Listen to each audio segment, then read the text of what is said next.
پڑھ کر کچھ بننا ہے، وقت آئے گا تو دیکھا جائے گا۔ میں تب بھی انہیں یہ نہ کہہ سکا کہ مجھے اپنا بھانجا پسند ہے۔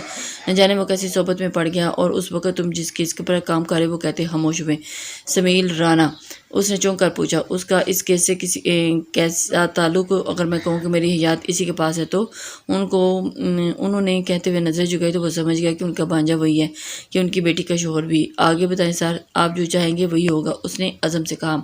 تم جانتے ہو میر ہاد کہ وہ کیسا شخص ہے؟ 1 مہینے پہلے آیا تھا اور رخصتی مانگنے، میں نے انکار کر دیا اور یہ کہا کہ میں رشتہ مزید نہیں چاہتا، تو اس نے توڑ پھوڑ کی اور پھر چلا گیا کیونکہ گارڈز اس سے کچھ کرنے۔ لیکن 2 دن کے بعد میری اتنی بھاری نفرت کے بعد بھی وہ میری بیٹی کو اغوا کر کے لے گیا۔ اب حیات کہاں ہے کہاں نہیں میں نہیں جانتا۔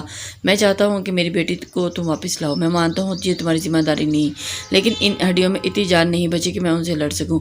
وہ انہوں نے پہلی بار ہارے تھکے ہوئے کمزور لگے تھے۔ مجھے کچھ وقت دیں سر، اس نے اس کے ہاتھ تھاپتے ہوئے کہا۔ نہیں میر، میرے وقت نہیں ہے، وقت ضائع نہیں کر سکتا۔ انہوں نے اس کی بات کاٹتے ہوئے کہا تو اس کچھ سوچتے ہوئے سر میں ہاں میں ہلا دیا۔ ایک اتفسار، رب العالمین کے کرم سے اگلے جمعے کے روز آپ کی بیٹی آپ کے پاس ہوگی۔ وہ جانتے تھے کہ اس کے علاوہ یہ کوئی نہیں کر سکتا، اس لیے اسے چنا تھا۔ حیات ان کی زندگی کا واحد سہارا تھی جسے وہ کھونا نہیں چاہتے تھے۔ رب العالمین تمہیں کامیاب کرے، اس کا کندھا تھپ تھپاتے ہوئے کہا، اور اس نے پورا ہفتہ لگایا اور اس نے اپنی ٹیم کی مدد لی، لیکن انہیں حقیقت نہیں بتائی تھی کہ اس سب کے نزدیک وہ اس وقت ملک کے دشمن سمیل رانا کے خلاف محاذ لڑنے کے لیے تیاری کر رہے تھے۔ اس نے شخص کی ساری انفارمیشن نکلوائی تھی اور آج بدھ تھا، آج رات اس فارم ہاؤس میں جس میں وہ موجود تھا حملہ کرنے والے تھے۔ اس کے ذرائع کے مطابق یہ سمیل رانا کا پرسنل فارم ہاؤس تھا جہاں وہ چھٹیاں منانے آتا تھا، اور اس کی اوقات وہ کسی سے نہ رابطہ رکھتا تھا اور نہ ہی ڈیل کرتا تھا۔ ذرائع کے مطابق اس کے ساتھ ایک لڑکی تھی جو وہ ساتھ لایا تھا، اور اس کے بعد بھی لڑکیاں آتی رہیں، لیکن سب اگلی صبح اپنی قیمت لگوا کر واپس چلی جاتی، سوائے اس ایک کے جس کو وہ خود ساتھ لایا تھا۔ اسے یقین تھا کوئی اور نہیں حیات ہے۔ اس نے سب کو پلان سمجھایا تھا کہ انہیں اس کے خلاف کچھ ثبوت بھی چاہیے تھے، اور اس کے مطابق اسی فارم ہاؤس پر تھے۔ اس نے سب کو پیچھے سے اندر داخل ہونے کو کہا کیونکہ ان کے کچھ آفیسرز آگے والے کو ٹھکانے لگا چکے تھے۔ اس نے آنسو گیس پلائی تو چوہا بل سے باہر نکل گیا۔ سالوں کا ہم مرے ہو، یہ کیا ہوا؟ اس نے آگے بڑھتے اوپر کے پورشن کے سارے کمرے چھان مارے تھے، کچھ نہیں ملا تھا۔ اس کے باقی کے ساتھی افسران ثبوت ڈھونڈ رہے تھے اور حیات نامی لڑکی کو۔ نیچے کے سارے رومز چیک کرنے کے بعد اس نے دیوار پر ہاتھ مارا، اور ان کے پاس وقت بہت کم تھا۔ وہ باہر اس کی آوازیں سن سکتا تھا جس نے فون کاٹ ڈالے تھے، اور اس کے لوگ کسی بھی وقت پہنچ جاتے۔ انہیں اس سے پہلے بنا نظر میں آنے یہاں جانا تھا اور مقابلہ کر سکتے تھے، لیکن ابھی وہ خود ظاہر نہیں کروانا چاہتے تھے کہ وہ اس نام کی ایجنسی میں دینے کے بعد منظر عام پر آتے۔ سر نکلنا ہوگا، اس کے آدمی پہنچ چکے ہیں، اور اس کے کار میں لگے مائکرو فون سے آواز گونجی تو اس کے ذہن میں وہ لمحہ یاد آیا جب ایک بے بس باپ اپنی بیٹی کی رہائی کے لیے بےتاب ہے۔ اس نے قدم باہر رکھ کے بڑھائے اور اسٹڈی میں گھسا۔ وہاں گھستے ہی اس کے نتھوں سے خون اور شراب کی ملی جلی بو ٹکرائی، اور اس نے اپنا چہرہ ماسک سے ڈھکا ہوا آگے بڑھا، لیکن کچھ نہ ملنے پر شاید وہ واپس نکل جاتا، لیکن میز کے نیچے گلابی آنچل دیکھتے ہی رکا۔ سر وہ پہنچ گئے ہیں، ہری اپ، آواز پھر سے آئی تھی جسے اس نے نظر انداز کر دیا، اور اس نے میز کے پاس اسے زور سے اپنی طرف گھسیٹا تو دیکھا کوئی موجود اوندے منہ پڑا تھا۔ کمر پر موجود قمیض جگہ جگہ سے پھٹی تھی اور کافی نشانات نظر آ رہے تھے، اور اس کے دوپٹے کے اندر کچھ باندھ رکھا تھا، شاید کاغذ تھے، کچھ اسے بھی ہاتھ نہیں دیا تھا ساتھ۔ سر ٹائم از اوور، کیا حملہ کرنا ہے؟ اس کے لوگ پہنچ چکے ہیں، آواز پھر سے ابھری۔ نو سر، سب نکلو اور پیچھے دروازے پر پہنچو، جیپس نکالو باہر، ثاقب کو بولو میری گاڑی وہیں کھڑی رہنے دے۔ اور اس نے اس طرف نازک کو جھٹکے گھماتے ہوئے باہوں میں بھرا اور چھپتا ہوا پیچھے دروازے کی طرف بڑھا۔ اس سے پہلے کہ وہ نکلتا ایک گولی اس کے بازو کو چھو کر گزری تھی۔ یہ گھر تھا میر رضوان حسن کا جہاں وہ اپنی بیگم فرزین حسن کے ساتھ رہتے تھے۔ ان کے 3 سپوت تھے، سب سے بڑا میر دلاور جو بے حد سنجیدہ طبیعت کا مالک تھا، پھر میر ہاد رضوان جو حوریہ کا بہت اچھا دوست تھا اور اس سے 200 سال بڑا تھا اور میجر تھا۔ وہ کم ہی یہاں ہوتا تھا، اور جب ہوتا تھا تو حوریہ اپنے سارے ناز نخرے اسی سے اٹھواتی تھی۔ یہی وجہ تھی کہ حوریہ میر رضوان اسے بالکل بھی نہیں پاتا تھا، اور سب سے چھوٹا عادل رضوان جو حوریہ سے سال چھوٹا تھا اور اس کا کرائم پارٹنر تھا۔ رضوان حسن کے ایک ہی بھائی تھے اور ایک ہی بہن تھی، ناہید اختر جو کہ اپنی فیملی کے ساتھ آسٹریلیا میں آباد تھی، اور ایک ہی بھائی میر ذیشان حسن جو ان کا لاڈلا تھا۔ 7 سال پہلے ایک ایکسیڈنٹ میں اپنی اہلیہ کے ساتھ وفات پا چکے تھے۔ یہی وجہ تھی کہ ان کی ایک ہی اولاد تھی، اور حوریہ ذیشان جسے تب سے انہوں نے اپنے سینے میں سیل لگا رکھا تھا، اور اس گھر میں 2 ہی عورتیں تھیں، فرزین حسن اور حوریہ ذیشان۔ لیکن حوریہ کا سارا بچپن لڑکوں کے ساتھ گزرا تھا، اس لیے ان میں لڑکیوں والی عادت تو نہ تھی۔ اس نے سارا بچپن عادی اور ہاد کے ساتھ گزارا تھا۔ وہ ان کی بے حد لاڈلا تھا اور ہاد کی بیسٹ فرینڈ اور عادی کی کرائم پارٹنر۔ دلاور حسن وہ بچپن سے ہی دور رہی تھی اور اس سے ریزرو اور بے حد سنجیدہ طبیعت تھی۔ میر دلاور اس کی لاؤبالی طبیعت بالکل پسند نہ تھی، اور حوریہ ذیشان کو پورے کا پورا دلاور حسن۔ اس دلاور سے بچپن سے ان حرکتوں کی وجہ سے ڈانٹ پڑتی تھی، اور کبھی وہ غصہ ہو جاتی تو کبھی رونے لگتی۔ میر دلاور پیشے سے ڈاکٹر تھا، جو کینیڈا سے اسپیشلائزیشن کر کے آیا تھا۔ اس شعبے کی باریکیوں سے اسے مزید سنجیدہ بنا دیا تھا، جس کی وجہ سے وہ ہمیشہ ریزرو رہتا تھا، اور اس کی والدہ چاہتی تھی کہ اب وہ ایک مقام پا چکا ہے تو اپنی زندگی شروع کرے اور شادی کرے۔ میر رضوان ہمیشہ چاہتے تھے کہ اس کی شادی حور سے ہو، کیونکہ انہیں لگتا تھا کہ اس کی زندگی بدل دے گی، لیکن فرزین حسن ایسا نہیں چاہتی تھی۔ انہیں اور دلاور دونوں بے حد عزیز تھے۔ وہ جانتی تھی کہ وہ دونوں الگ الگ ساحلوں کے 2 مختلف کنارے تھے، جن کا ملنا ممکن نہ تھا، لیکن حوریہ تک جب یہ بات پہنچی تو اس نے کافی ہنگامہ کیا، اور جو میر دلاور رضوان سن چکا تھا، اس نے عادی کے ہاتھ رضوان صاحب کو نہ کر دیا تھا، اور تبھی انہوں نے امید چھوڑ کر اس کے لیے مہوش فاخر سے بات چلائی تھی۔ انہی کے زور پر رضوان حسن نے اس کی بات مانی تھی۔ وہ دوسرا حور بھی تو چھوٹی تھی، انہوں نے سوچ کر اس سے اچھا رشتہ دیکھا تھا، اور انہیں ایسی لڑکی چاہیے تھی کہ اس کے گھر کو جوڑے رکھے۔ مہوش فاخر نام کی لڑکی حقیقت سامنے آتے ہی اس نے بے حد بڑا دھچکا لگا تھا، اور میر دلاور کو بہت مشکل سے انہوں نے شادی کے لیے منایا تھا۔ حور بیٹا، تایا جان بلا رہے ہیں آپ کو، فرزین بیگم نے کہا تو وہ جو منہ پھر سے بھر کر چپس ٹھونسنے لگی تھی، اور یہ چپس کا باؤل جو اس کی جھولی میں پڑا تھا اس کے قدموں میں گرا اور نیچے جھکتی اس سے پہلے کہ میر دلاور پر نظر پڑی اور اسے ہی دیکھ رہا تھا، اس نے گھسا کر چپس باؤل واپس باؤل میں ڈال کر کچن میں رکھ کر باہر نکلی، اور جہاں وہ سامنے ہی سوفے پر بیٹھا اپنا سر دبا رہا تھا، اس نے خاموشی سے یہاں وہاں دیکھا، کوئی نہیں تھا۔ اس وقت اس نے دیکھا کہ اس کا دوپٹہ میر دلاور کے ساتھ والے سوفے پر پڑا ہے۔ تایا جان کے سامنے ایسے نہیں جا سکتی تھی، بے شک انہوں نے کبھی ایسا اسے کچھ نہیں کہا تھا، لیکن اسے ایسا اچھا نہیں لگتا تھا، لیکن وہ ہزار کوشش کرنے کے باوجود بھی ابھی بھی وہ تھوک نکلتی باہر نکلی اور اپنا دوپٹہ پکڑنے لگی، اور اس سے پہلے ہی عادی وہاں آتا چھپاک سے سوفے پر بیٹھا اور اس کا دوپٹہ گلے سے مفرل کی طرح باندھ دیا۔ عادی میرا دوپٹہ دو، اس نے پاس آتے ہی دوپٹہ لینے کے لیے ہاتھ آگے بڑھایا۔ وہ جو آنکھیں موندے پڑا تھا اب انہیں دیکھنے لگا۔ عادی نے جیسے ہی سنا تھا فون پر سکرولنگ کرنے لگا۔ عادی، اس نے آگے بڑھ کر اپنا دوپٹہ لینا چاہا، لیکن عادی فوراً کھڑا ہو گیا سوفے پر۔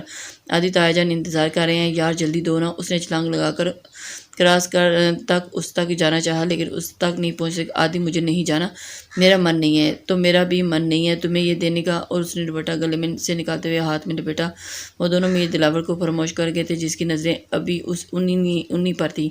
مجھے تمہارے ساتھ ہی جانا ہے، حور نے اس کے جھکتے ہوئے گال کو کھینچتے ہوئے کہا، تو حور نے اسے غصے سے گھورا اور پھر صوفے پر چڑھ کر اس کے بال مٹھیوں میں پینچ لیے، اور عزت نہیں راس آتی اب وہ اس کے بال کھینچے اور کھڑی ہوتی، اور حوریہ ذیشان عادی رضوان اس کی گجدار آواز گونجی تو وہ دونوں تھمے اور نظریں اس کی طرف گئیں جو انہیں سرخ آنکھوں میں گھور رہا تھا۔ یہ کیا بدتمیزی ہے عادی، اس میں تو عقل نہیں ہے، تمہیں ہی کچھ خیال کرو، بچے نہیں ہو، اب بڑے ہو گئے ہو، اور تم یہ دوپٹہ عادی دوپٹہ واپس کرو اور جا کر ٹیسٹ کی تیاری کرو، جاؤ فوراً، اس نے کہا، اور اس کا دوپٹہ اس نے اس کو دیکھ کر فوراً رفو چکر ہو گیا۔ شیر کی گچھار میں کون جانتے بوجھتے ہاتھ ڈالتا۔ اس نے ایک نظر حوریہ کو دیکھا، اور تمہارا دوپٹہ مجھے یہاں وہاں پڑا نظر نہ آئے دوبارہ، اسے اگلے گلے میں رکھو، اور سر پر تمہارے نہیں ٹانگتا تو یہ تو کیا اچھل کود لگائی ہوئی ہے تم نے، بچی ہو چھوٹی سی یا وہ دلاور بھائی، اس نے منمناتے ہوئے اپنی صفائی میں کچھ کہنا چاہا، حلق تو پہلے ہی اس کے خوف سے خشک ہو گیا تھا۔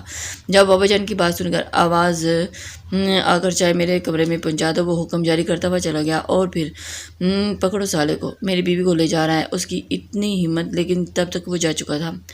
اس کے نکلتے ہی وہاں سے سناٹا چھا گیا، کیونکہ پیچھے کا سارا حصہ اس بم کی نظر ہو گیا تھا جو اس نے پھینکا تھا۔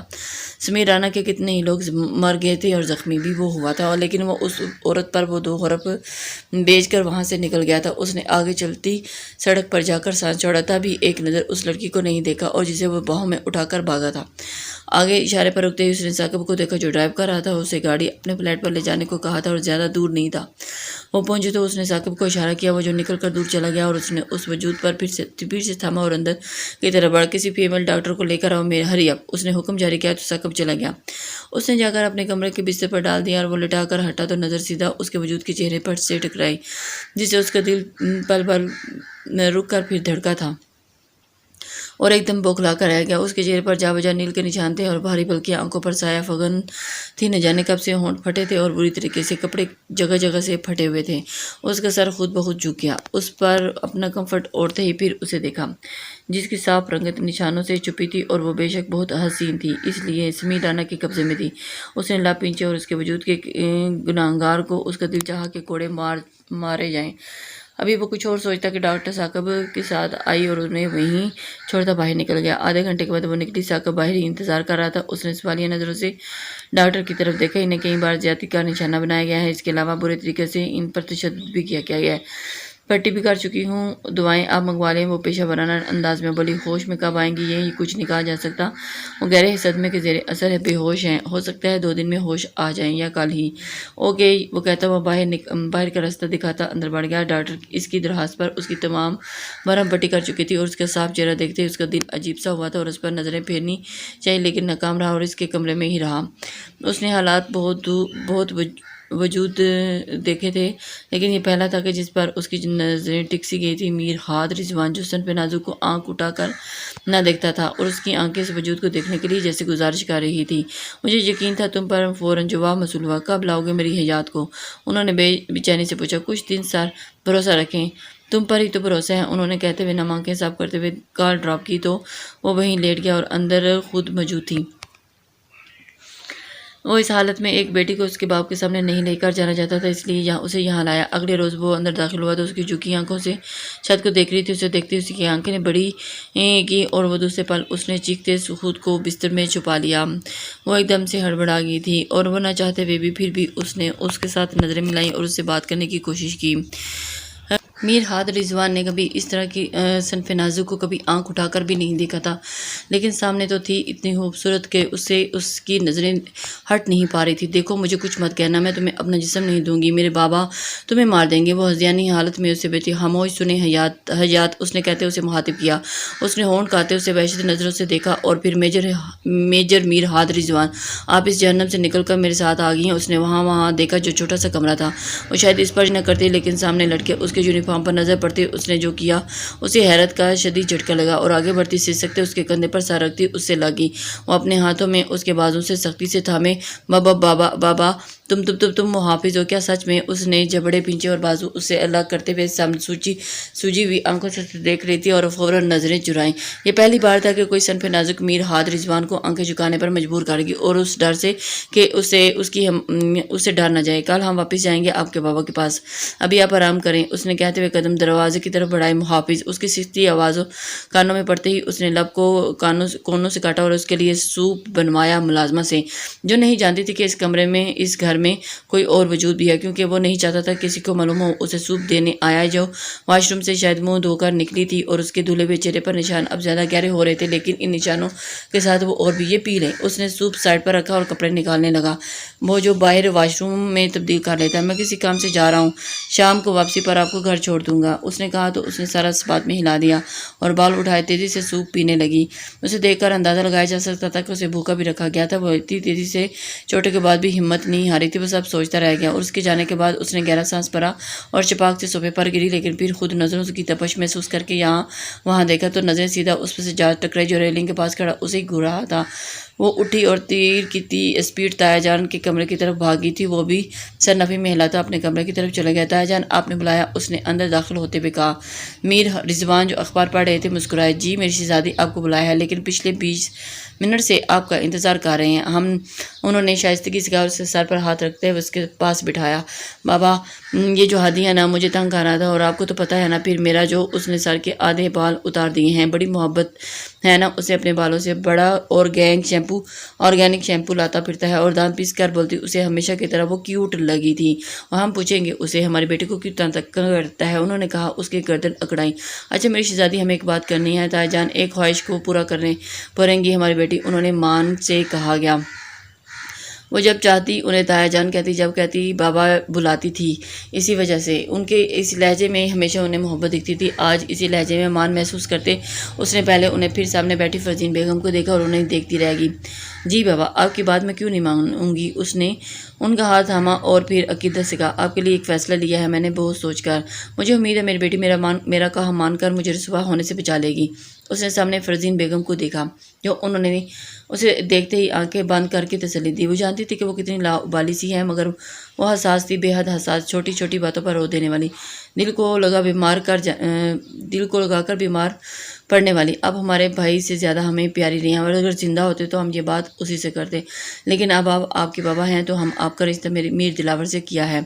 آپ کو کوئی اعتراض تو نہیں؟ ہم چاہتے ہیں کہ آپ ہمیشہ ہمارے پاس رہیں، سب کی نظروں کے سامنے۔ بابا، اس نے حیرت سے آنکھیں بڑی کرتے ہوئے انہیں دیکھا۔ فرزین بیگم نے ایک لمحہ اپنے شوہر کو دیکھا، جیسے کہنا چاہ رہی ہو کہ مزید کوئی بات نہ کرے۔ آپ ہماری بیٹی ہیں، حور، ہماری شہزادی، ہم نے یہ فیصلہ بہت سوچ سمجھ کر لیا ہے، لیکن آپ مگر بابا وہ مجھے پسند نہیں کرتے تو پھر شادی؟ اس نے چھوٹے سے دماغ کو سمجھایا، ابھی ہم صرف نکاح کریں گے، رخصتی آپ کی پڑھائی پر، ہم صرف آپ کو سیف ہاتھوں میں دینا چاہتے ہیں، زندگی اور موت کا کیا بھروسہ۔